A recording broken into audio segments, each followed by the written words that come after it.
السلام عليكم ورحمة الله وبركاته، أهلا بكم مع أحمد إسماعيل في تحفيل التحفيل. الفضيحة، فضيحة فعليا، فضيحة سان داونز. 5 للأهلي.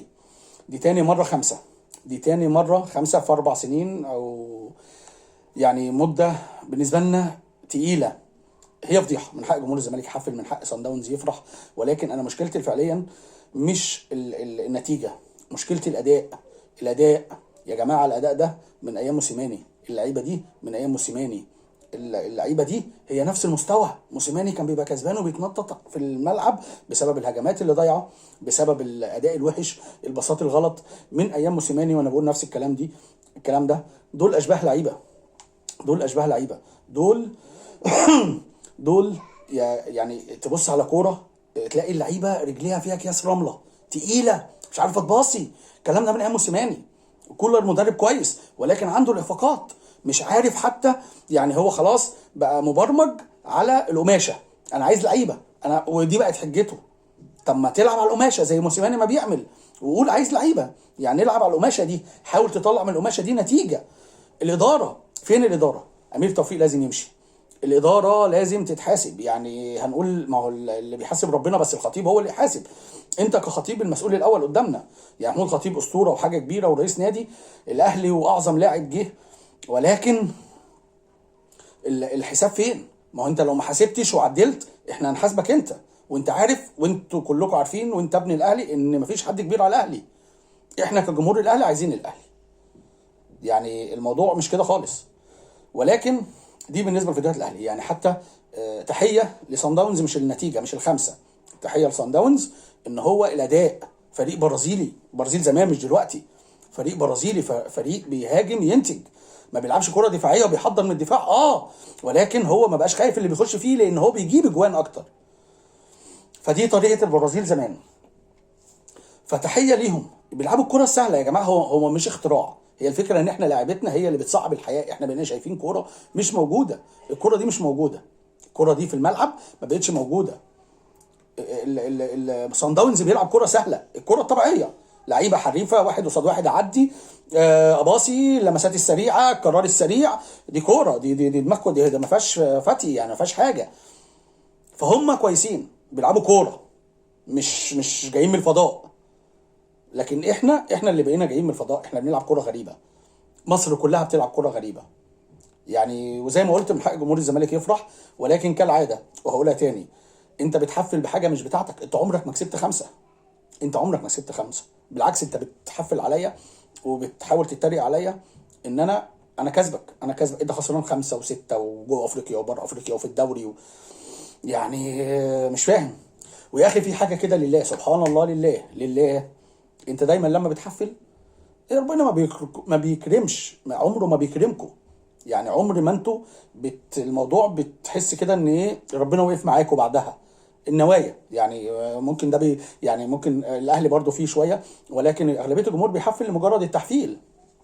اغلبيه الجمهور بيحفل لمجرد التحفيل، ولكن انتوا بتبقى فيه، عارف انت، شيل كده وضغينه وسواد وتحفيل. يعني انت بعديها على طول بيومين يا عيني انبي رزعك انبوبتين في الجون، جونين في الجون، كورتين في الجون. يعني الانبوبه الكوره فرقعت. يعني بص، يعني انابيب بهدلت، كور بهدلت الدنيا.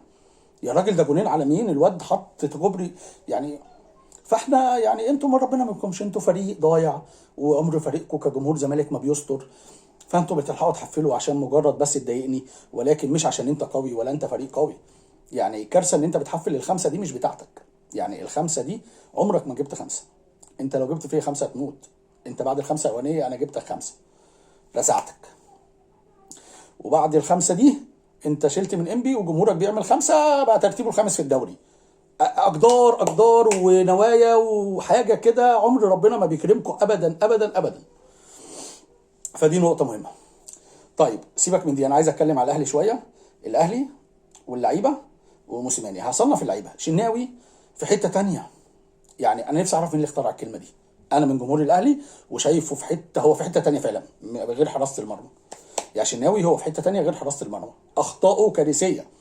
يعني كنت من الناس اللي هعمل اسقاط على شريف اكرامي. قعدنا سنين كان سبب هو ضياع بطوله افريقيا شريف اكرامي. دلوقتي بقى ضياع بطوله افريقيا هو شناوي. يعني الجون اللي دخل فيه في نهائي الوداد جون يعني في المقص دي بتاعتك، دي مسافه بعيده يا راجل، دي مسافه 40 متر يعني مش كده. ايه يا شناوي 3 جوان جايين يعني شوطه انت نايم، والماتش اللي قبله انت نايم الهلال يعني كرة برضو عبيطه يا راجل مش كده. وتقول لي شمس وتعامل، انت فرعون ولا انت رمسيس الثاني عشان تعامد الشمس مش شايف؟ يا شناوي فعلا بقى في حته تانية خلاص، شناوي في حته تانية غير حراسه المرمى يعني. اما الاداره فاحنا بقى لنا 3 مواسم بنتحايل على حارس مرمى.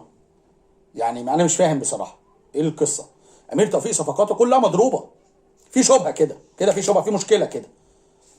لعيبه مش مستوى الاهلي، لعيبه مش مستوى الاهلي، لعيبه ما تاديش للاهلي، ده مش اداء.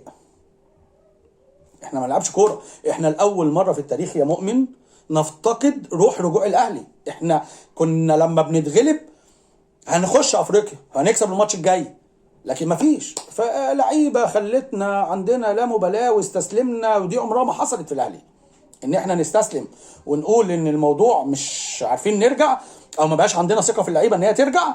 دي كارثه، دي كارثه بالنسبه للاهلي. ايه ده؟ ليه وصلنا لكده؟ بسبب اللعيبه واشباه اللعيبه. نفس الجيل من 2013 لحد ما موسيماني جه، ما فرق افريقيا ضايعه بالشفا بسبب اشباه اللعيبه وشريف اكرامي. فاحنا عندنا اشباه اللعيبه وشناوي، وانا قلت كده ساعه ما موسيماني مشي. اما بالنسبه لموسيماني وكولر فده ذنب موسيماني، مش ذنبه، هو النصيب والوضع. مدرب كبير، مدرب محترم، ما اتحماش، مدرب كان يا راجل ده المؤتمرات بتاعته كان بيتكلم باسم الاهلي، كان بيشيل اللعيبه يقول انا الاهلي، انا بطل افريقيا، انا الثالث، احنا الابطال، انا الاهلي. هو موسيماني الراجل جاله ضغوط، حب يمشي لدرجه انه قاعد في البيت وراح ضرب فرقه في الدرجه الثانيه في السعوديه، وعامل نتائج زي الفل وقرب يصعد. يعني مش كده. موسيماني كان عامل من الموضوع ده قماشه. نفس اخطاء اللعيبه، موسيماني كان بيبقى واقف على الخط، الكرة بتضيع قدام ال 18 وبساط غلط، كان هو عشان لاعب كرة بيمثل ان بيشوطها ازاي واللعيبه مش عارفه تاخد، يعني هيجنن مع انه كسبان بس بالقماشه دي. ده الفرق بينه وبين كولر. كولر مصدر مشاكل، كولر جاي ياكل عيش. انا شايف ان في مشكله.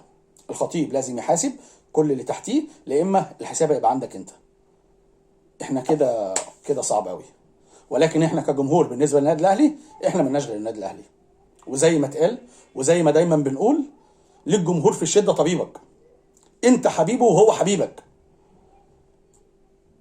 دايما سندك وفي ظهرك. فيعني احنا جمهور بيساند الاهلي، تخسر تكسب مش هيسيبك. فدي نقطة مهمة أوي. احنا كجمهور الأهلي مش زعلانين على الأهلي، احنا زعلانين للأهلي، يعني احنا زعلانين ليهم. عمرنا ما نزعل من الأهلي. كابتن أبو تريكة يعني أسطورة الأهلي، أسطورة منتخب مصر، قالها: أنا عمري ما أزعل من الأهلي، أنا زعلان على الأهلي. سلام.